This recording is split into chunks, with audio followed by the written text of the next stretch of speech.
할렐루야! 한 주간 평안하셨죠? 오늘도 이 영상 예배에 참석하신 여러분을 주님의 이름으로 축복합니다. 이제 점점 더워지는 날씨입니다. 그리고 또한 전염병은 아닌 것 같습니다만 안 좋은 또 병들의 이야기들이 들려오고 있습니다. 각자 여러분들 개인 위생들 잘 신경 쓰시기 바랍니다. 자, 오늘은 로마서를 벗어나서 역대하서를 한번 보고자 합니다. 역대하 7장 11절에 18절의 말씀으로 하나님이 들으시는 기도라는 제목으로 여러분과 은혜를 나누고자 합니다. 아니 기도하면 하나님이 다 들으시지 무슨 하나님이 들어주시는 기도가 있고 안 들어주시는 기도가 있나 이렇게 생각하실 수도 있는데, 자, 그것을 우리가 잘 한번 보고자 하는 거예요. 자, 우리가 살다 보면 정말 간절하게 뭔가를 원하는 순간들이 찾아오게 되죠. 우리의 건강이 무너졌을 때, 또는 우리의 가정이 무너졌을 때, 또는 나의 개인 신변이 무너졌을 때, 그보다 더 큰 나라가 위기에 처해졌을 때 우리 본능적으로 무릎을 꿇게 됩니다. 그리고는 물어요. 하나님, 지금 듣고 계십니까? 하나님, 지금 응답하십니까? 여러분, 이 질문이 오늘날의 것은 아니에요. 저 수천 년 전 이스라엘의 솔로몬도 같은 질문을 품고 있었습니다. 그가 이 7년에 걸쳐서 성전을 완공했어요. 그리고 봉헌 예배를 드리고 하나님께 간절히 기도합니다. 이 성전을 향해 기도할 때 주여 들어주옵소서. 그리고 그날 밤 하나님이 이제 응답을 하시는 거예요.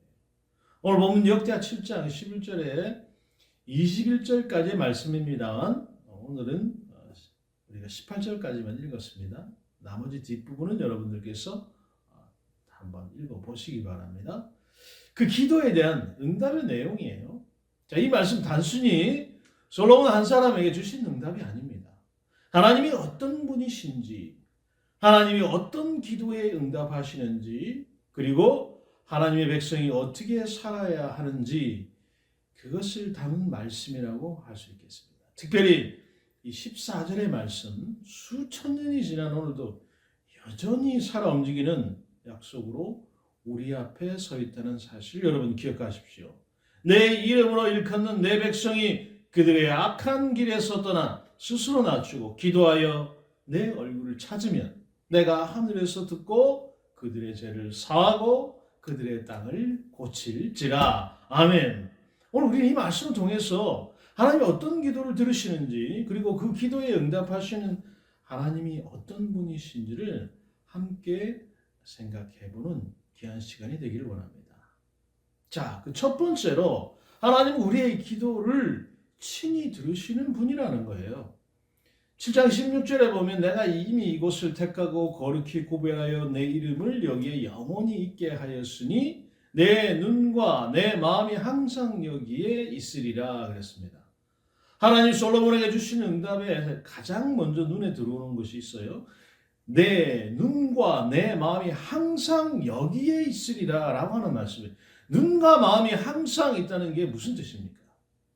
한시도 시선을 거두지 않겠다 그런 거예요. 잠시도 마음을 끊지 않겠다 그런 말입니다. 우리는 기도할 때 종종 이런 의심이 마음속에 자라날 때가 있어요. 하나님 정말 내 기도를 듣고 계시는 것입니까? 아니 이렇게 수만 명이 동시에 기도를 하는데 아니 내 기도가 들리기는 하는 것인가? 또는 아니 너무 사소한 걸 내가 구하고 있는 것은 아닌가? 그런 생각들 말이죠. 그럼 하나님은 내 눈이 항상 여기에 있다 이렇게 말씀하시는 거예요. 여러분 이것은 감시가 아닙니다. 사랑이에요. 부모가 갓난아이에게서 한시도 눈을 떼지 못하는 것처럼 하나님의 내 눈과 마음이 우리를 향해서 항상 열려 있다라고 하는 선언인 것입니다. 그런데 우리는 이 사실을 너무 쉽게 잊어버려요. 특히 현대를 사는 우리는 빠른 응답에 매우 익숙하죠. 예를 들면 우리가 자주 쓰는 이 문자 메시지, 카톡 메시지를 보면 몇 초 안에 이 읽은 표시가 뜨기를 기대하는 것입니다. 일이 사라졌나 안 사라졌나. 저도 그럴 때가 많은데요. 또 검색창에 단어를 입력하면 0.1초 만에 막 수백만 개의 결과가 나오기를 기대해요. 그런데 여러분, 기도는 다른 것입니다. 기도는 즉각적인 읽은 표시가 뜨지 않아요. 그래서 우리는 쉽게 하나님이 정말 내 기도를 듣고 계신가 라는 의심에 빠지게 된다는 거예요. 그러나 하나님의 그 내 눈과 내 마음이 항상 여기에 있으리라 라고 하는 약속은 전혀 변함이 없습니다. 우리가 느끼든 안 느끼든 응답이 오든 오지 않은 것처럼 보이든 또는 보이지 않든 하나님의 눈과 마음은 항상 우리를 향해서 열려 있다는 사실을 여러분 기억하십시오.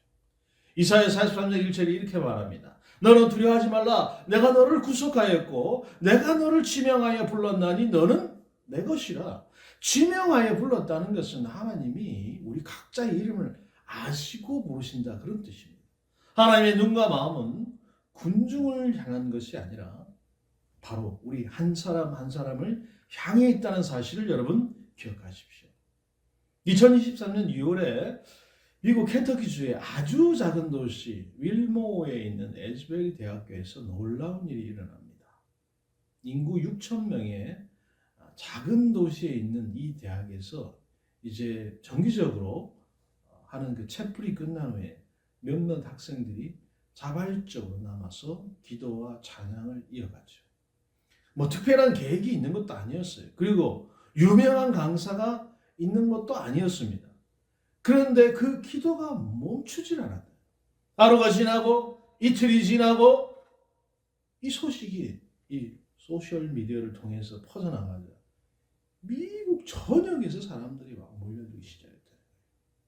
그리고 16일 동안 200개 이상의 대학에서 온 그 5만에서 7만 명의 사람들이 이 작은 채플을 찾아왔다는 거예요. 어떤 사람은 6시간, 7시간 기다려서라도 그 예배당 안에 들어가려는 줄이 끝없이 이어졌다는 거예요. 아니 집에서 기도하면 되지 굳이 그까지 가서 기도를 할까? 여러분, 무엇이 그들을 그곳으로 이끌었겠습니까? 화려한 무대가 있었습니까? 유명 강사가 있었습니까? 아니에요. 하나님께서 그 기도 소리를 들으시고 그 자리에 임재하셨기 때문에 그런 일이 일어나는 거예요. 하나님은 지금도 여러분의 기도 소리를 듣고 계세요. 에즈베리의 작은 셰플에서 드려진 그 몇몇 학생들의 기도를 들으셨던 하나님이 오늘 우리의 기도도 듣고 계신다는 거예요. 우리가 기도할 때 하나님의 눈과 마음이 우리를 향해 있다는 그 확신을 붙들 수 있기를 기도합니다. 응답이 더디다고 느껴질 때 하나님이 지금 이 순간에도 듣고 계시다는 믿음을 잃지 않기를 주님의 이름으로 축복합니다. 두 번째로 하나님이 들으시는 기도에는 조건이 있어요. 아니면 기도하는데 무슨 하나님께서 조건을 낼 것이냐라고 할 수 있겠지만 7장 14절에 내 이름으로 일컫는 내 백성이 그들의 악한 길에서 떠나 스스로 낮추고 기도하여 내 얼굴을 찾으면 내가 하늘에서 듣고 그들의 죄를 사하고 그들의 땅을 고칠지라 그랬어요. 14절 말씀은 여러분 성경 전체에서 가장 많이 인용되는 말씀 중에 하나입니다. 그런데 이 말씀을 인용할 때 우리가 종종 놓치는 것이 있어요. 바로 그 앞부분의 내용입니다. 그들의 악한 길에서 떠나 스스로 낮추고 기도하여 내 얼굴을 찾으면이라고 했어요. 하나님이 들으시는 기도에는 4가지의 조건이 있습니다. 자, 그 첫 번째는 낮아지는 거예요. 스스로 낮추고 라고 하는 이 표현, 히브리어로 카나라고 하는데요. 이게 단순히 겸손한 태도를 취하는 것이 아닙니다. 자신의 높음을 내려놓는 것, 내가 옳다고 주장하는 것을 내려놓는 것, 하나님 앞에 있는 그대로의 내 모습을 인정하는 것, 바로 이게 카나라고 하는 것입니다. 기도는 내가 하나님께 무언가를 요청하는 행위이기 전에 내가 하나님 앞에서 하나님께서 나를 만드셨다라고 하는 그 피조물임을 인정하는 행위라는 사실을 여러분 꼭 기억하시기 바랍니다. 두 번째는 기도하는 거예요. 뭔 당연한 말씀을 그렇게 들리시겠지만, 그러나 여기서 기도는 단순히 말을 하는 것이 아닙니다. 하나님을 향해서 실제로 입을 여는 것이라는 거예요. 내 필요와 죄와 연약함을 하나님 앞에 가져오는 행위 그 자체를 말하는 거예요. 많은 사람들이 기도가 필요한 것은 알면서도 실제로 무릎을 꿇지 않습니다. 그냥 내 편한 방식대로, 내가 생각하는 사고대로, 이렇게 기도하면 뭐 하나님께서 들어주시겠지. 그리고선 대충 기도합니다. 무릎 꿇고 간절히 기도하지 않죠. 여러분, 알고 있는 것과 실제로 행동하는 것은 다른 것입니다. 세 번째는 하나님의 얼굴을 찾는 것입니다. 내 얼굴을 찾으면 이라는 표현이 굉장히 흥미로운데, 하나님의 손을 구하는 것이 아니라 하나님의 얼굴을 찾는 것입니다. 손은 무언가를 주는 것이고 얼굴은 관계를 나타내는 거예요. 하나님이 원하시는 기도는 하나님을 수단으로 삼아서 내가 원하는 것을 얻으려는 기도가 아니라는 거예요. 그럼 뭐냐? 하나님께서 원하시는 기도를 우리가 해야 된다. 그 사실을 여러분 기억하셔야 돼요. 네 번째는 바로 악한 길에서 떠나는 겁니다. 이것이 여러분 가장 핵심적인 내용인데, 기도와 삶은 분리될 수가 없잖아요. 하나님께서 무릎을 꿇으면서 동시에 하나님이 싫어하는 길을 계속 걷는 것. 여러분, 이것은 하나님을 속이는 것입니다. 회개가 전혀 없는 기도, 삶의 변화가 없는 기도는 하나님이 원하시는 기도가 아니라는 사실을 여러분 반드시 기억하십시오. 내가 원하는 기도만 하면 하나님께서 절대로 여러분 들어주시지 않는다는 사실. 이 에즈베리 부흥을 여러분 자세히 들여다보면 이 네 가지가 정확하게 작동했다는 사실을 알 수 있어요. 그 부흥을 연구한 학자들이 이 부흥의 특징이 인간적 조작이 없는 하나님 중심의 운동이었다, 이렇게 평가하고 있는데요. 화려한 프로그램도 없고요. 감정을 자극한 특별한 장치도 없어요. 그저 학생들이 낮아져서 무릎 꿇고 기도하고 하나님 얼굴을 찾았다는 거예요. 그리고 그 자리에서 많은 이들이 자발적으로 죄를 고백하고 자신의 그 삶을 방향을 돌이켰다는 사실. 하나님이 찾으시는 기도의 조건들이 이 작은 촛불 안에서 이루어졌다는 사실입니다. 2023년도에 미국 크리스천 포스트가 보도한 설문조사 결과가 있는데요. 이 레디언트 재단이 1,700명 이상의 그 미국인을 대상으로 조사한 결과가, 기도하는 응답자의 그 87%가 지난 1년 동안 자기가 최소 한 번은 기도 응답을 받았다, 이렇게 답을 했어요. 그러니까 여러분, 기도 응답은 이 특별한 사람에게만 주어지는 게 아니라는 겁니다. 우리가 하나님 앞에 낮아져서 실제로 기도한다면 기도하는 사람 누구에게나 주어진다는 사실인 것을 우리가 알 수 있죠. 우리가 하나님 손보다 하나님의 얼굴을 먼저 찾는 기도를 드릴 수 있기를 기도합니다.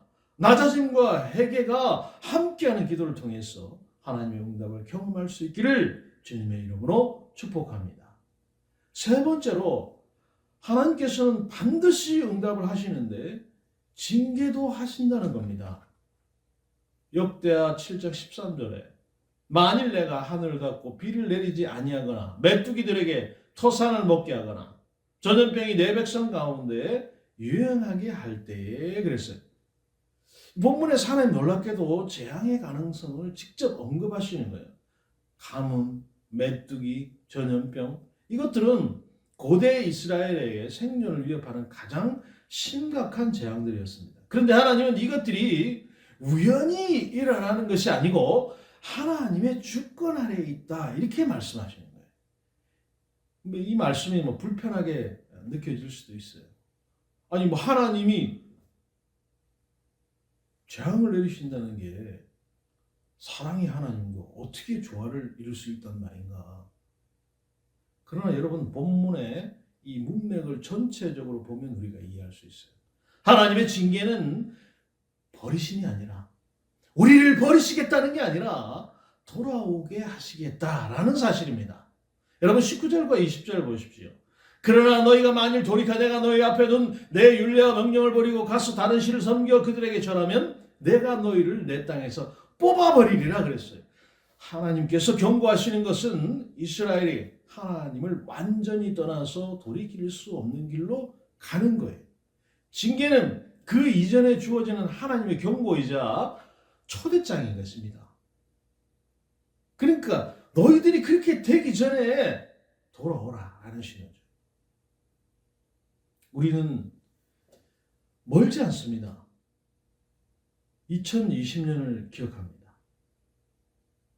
굉장히 먼 것 같지만 전 세계를 덮었던 이 코로나19 팬데믹을 기억하죠. 그 기간 동안에 많은 신학자들과 목회자들이 이 질문을 던졌어요. 이 사건이 우리에게 무엇을 말하고 있는가? 팬데믹 우리가 당연하게 여겼던 것들을 멈추게 했어요. 예배당에서 마음껏 모이는 거, 서로 손잡고 기도하는 거, 함께 찬양하는 거, 이 모든 것이 한순간에 멈췄을 때 많은 그리스도인들이 비로소 그것들의 소중함을 깨닫게 되었죠. 물론 팬데믹이 하나님의 직접적인 심판이다, 이렇게 단정할 수는 없습니다만, 그러나 많은 이들에게 그것은 멈추고 돌아보고 하나님 앞에 다시 나아가는 계기가 되었다는 사실이죠. 히브리서 12장 6절 말씀처럼 징계는 사랑의 표현인 것입니다. 주께서 그 사랑하시는 자를 징계하시고 그가 받아들이시는 아들마다 채찍질 하심이라 그랬습니다. 그렇다면 우리는 어려움을 만날 때 어떻게 반응해야 합니까? 먼저 할 일은 하나님 앞에 나아가서 묻는 것입니다. 하나님, 지금 이 상황을 통해서 저에게 무엇을 말씀하고 싶으신 것입니까? 어려움 앞에서 단순히 원망하거나 도망하는 것이 아니라 그것을 하나님께 돌아가는 기회로 삼는 것입니다. 우리가 어려움을 만날 때 하나님 앞에 먼저 나아갈 수 있기를 기도합니다. 그 징계 앞에서 도망가거나 원망하는 대신에 그것을 하나님께 돌아가는 기회로 삼을 수 있기를 주님의 이름으로 축복합니다. 마지막으로 하나님의 응답은 용서와 회복이라는 사실. 내가 하늘에서 듣고 그들의 죄를 사하고 그들의 땅을 고칠지라 그랬습니다. 여러분, 이 14절의 말씀은 우리에게 주시는 약속인데 세 단계로 이루어지고 있어요. 듣고 사하고 고친다.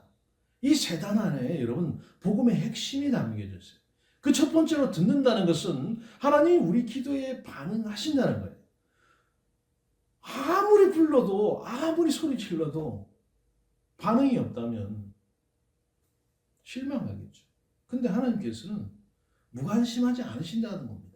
우리가 낮아져 하나님께 나올 때 하나님은 외면하지 않으신다는 사실을 여러분 꼭 기억하십시오.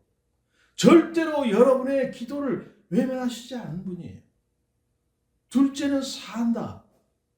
이것은 죄의 문제를 해결하신다는 겁니다. 여러분, 회복의 가장 큰 장애물이 뭡니까? 바로 죄예요. 하나님과 우리 사이를 가로막고 있는 것, 우리가 온전해지지 못하게 하는 것이 바로 죄입니다. 하나님은 그 죄를 사신다고 약속했어요. 이것이 여러분 쉬운 일입니까? 쉬운 일이 아니죠. 죄는 반드시 대가가 주어진다.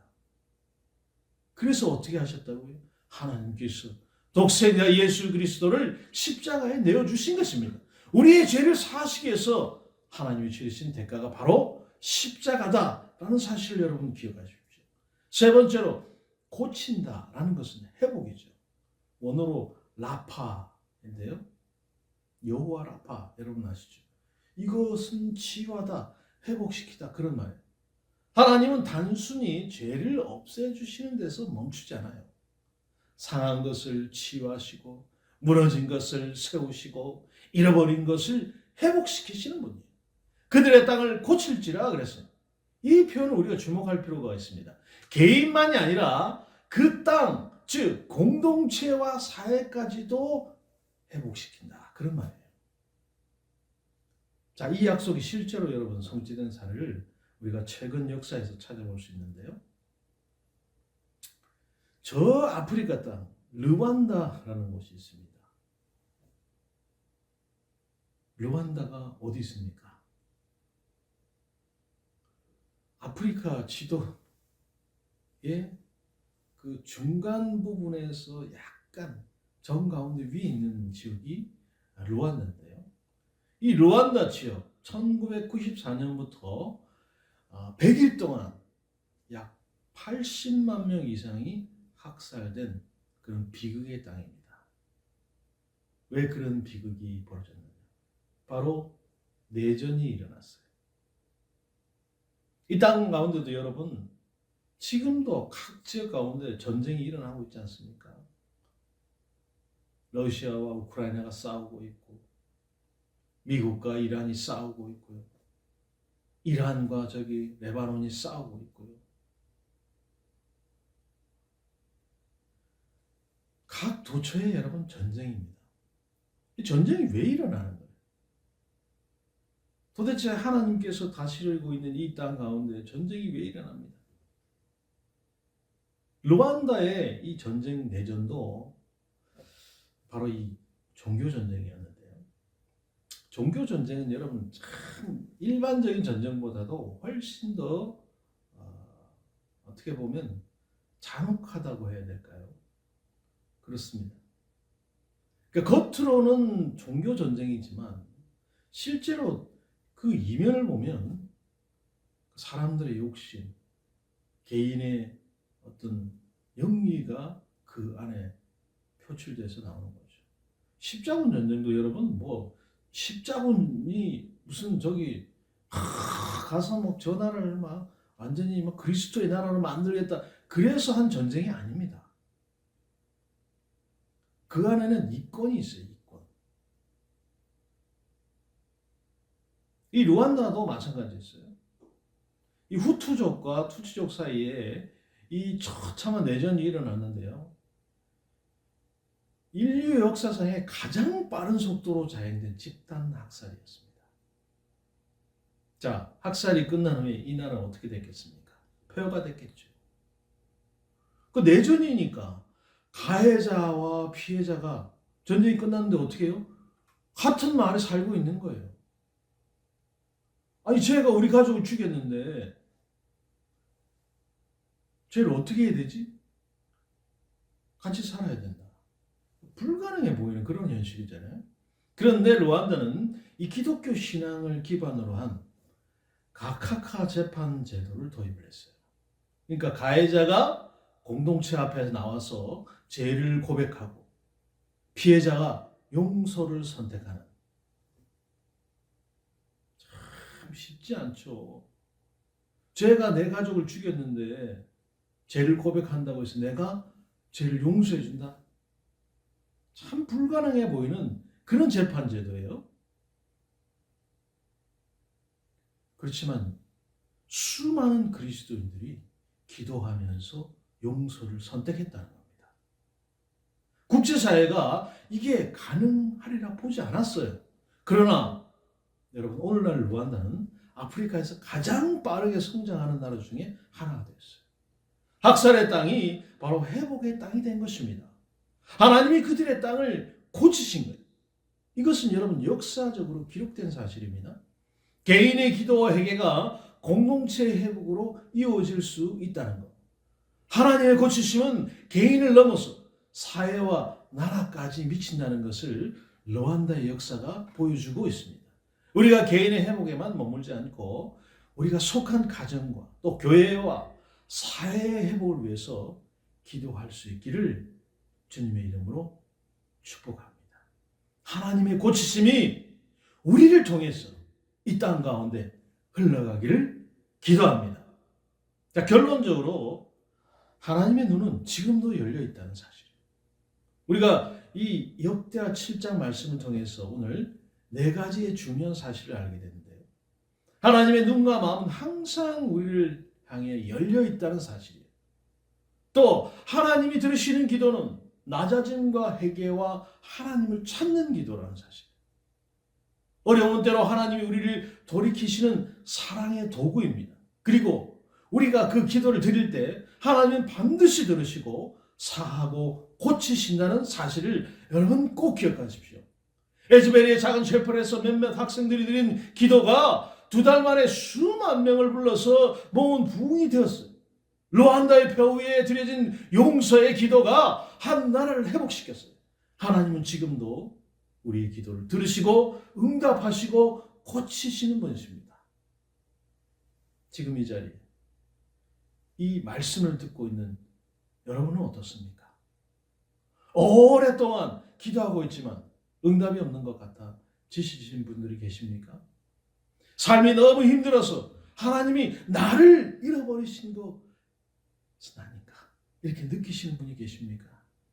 아니면 오랫동안 하나님께 등 돌리고 살다가 오늘 이 예배 가운데 계신 분들은 안 계십니까? 오늘 이 말씀이 그 모든 분들에게 닿기를 기도합니다. 하나님의 눈은 지금 이 순간에도 우리를 향해 열려 있어요. 하나님의 마음은 지금도 우리를 향하고 있어요. 우리가 낮아져서 그분께 나아갈 때 하나님께서는 반드시 들으시고 사하시고 고치실 것을 여러분 기억하십시오.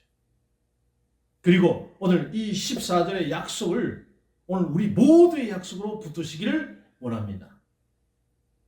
내가 하늘에서 듣고 그들의 죄를 사하고 그들의 땅을 고칠지라. 아멘.